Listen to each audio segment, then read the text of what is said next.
नमस्कार, मैं हूं प्रज्ञा मिश्रा और आप देख रहे हैं प्रज्ञा का पन्ना।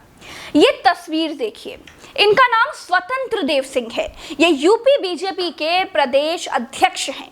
ये बंगाल वाली ममता बनर्जी के खिलाफ धरने पर बैठे हैं। अस्पतालों में अभी भी बेड नहीं है। क्या ये कभी धरने पर बैठे? ऑक्सीजन की कमी से लोग तड़प तड़प कर मर रहे हैं। क्या ये कभी धरने पर बैठे?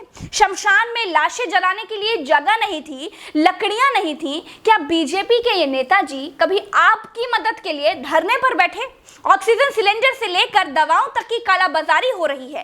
क्या बीजेपी के भाई साहब कभी धरने पर बैठे दिखाई दिए? लोग एम्बुलेंस के भीतर तड़प तड़प कर मर गए। क्या इन्होंने किसी की लड़ाई लड़ी?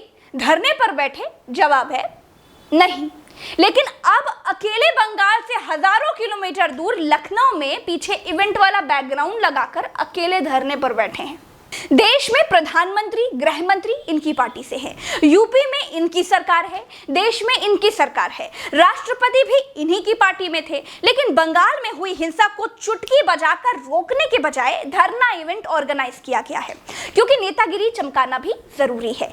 कोरोना से मरने वालों और राजनीतिक दुश्मनियों से मरने वालों के लिए कोई संवेदना नहीं है। कोरोना से मरने वालों के लिए अगर कोई भी संवेदनाएं होती ना, तो रैलियां रोकने के लिए आवाज जरूर उठाते।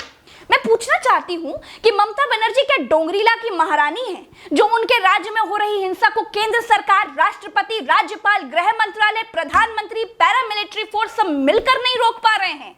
ममता बनर्जी के राज्य में चुनाव के बाद हुई हिंसा पर उनके खिलाफ जांच बिठाई जानी चाहिए, लेकिन यह सब कोई नहीं करेगा।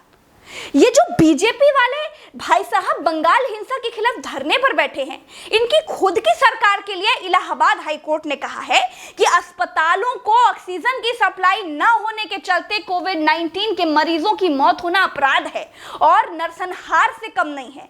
क्या ये अपने राज्य में हुए नरसंहार के खिलाफ कभी धरने पर बैठेंगे? ममता बनर्जी के राज्य में जो हुआ उसके लिए सजा दी जानी चाहिए, जिससे हिंसा करने वालों की पुश्ते याद रखें और खून खराबा करने का अंजाम क्या होता है ये पता लग सके। और बेड, ऑक्सीजन, दवाएं और श्मशान न दे पाने वाली सरकारों के खिलाफ ऐसी कार्रवाई की जानी चाहिए जो आने वाली सरकारों के लिए मिसाल बने। लेकिन आप यकीन रखिए, होगा कुछ नहीं। बंगाल की ममता को ना कुछ होगा और ना ही नाकाम सरकारों को। 4 दिन सब सियार जैसे हुसियाएंगे और फिर चुप्पे बैठ जाएंगे। सही बता रहे हैं, यही है हिंदुस्तान की राजनीति। यहाँ तो लोगों ने बेशर्मी वाली आदत डाल ली है। विटामिन की गोलियां बाजार से गायब हुई तो कह दिया गया कि छोड़ो भैया, क्या करोगे विटामिन की गोलियां खाकर, ये उतना फायदा नहीं करती। कोरोना टेस्ट नहीं हो रहे थे, लोगों ने मजबूरी में सिटी स्कैन कराना शुरू कर दिया गया। कहा गया कि कैंसर हो जाएगा। रेमडेसिविर कम पड़ने लगी तो कह दिया गया कि रेमडेसिविर की जरूरत ही नहीं है। पहले कहा गया कि N95 मास्क लगाने से कोरोना भाग जाएगा, फिर कह दिया गया कि N95 मास्क की जरूरत ही नहीं है। ऑक्सीजन से दम तोड़ते लोगों की तस्वीरें सामने आने लगी तो कह दिया गया कि ऑक्सीजन की कमी ही नहीं है। बेड न मिलने से लोग तड़पते दिखे तो कह दिया गया कि भैया माँ कसम बेड बहुत है। वैक्सीन लगाने के लिए तो न्योता घर घर बांट दिया गया। लेकिन वैक्सीन कहीं है कहीं नहीं है। हर चीज झूठ बोलकर या बरगलाकर डाइवर्ट किया जा रहा है।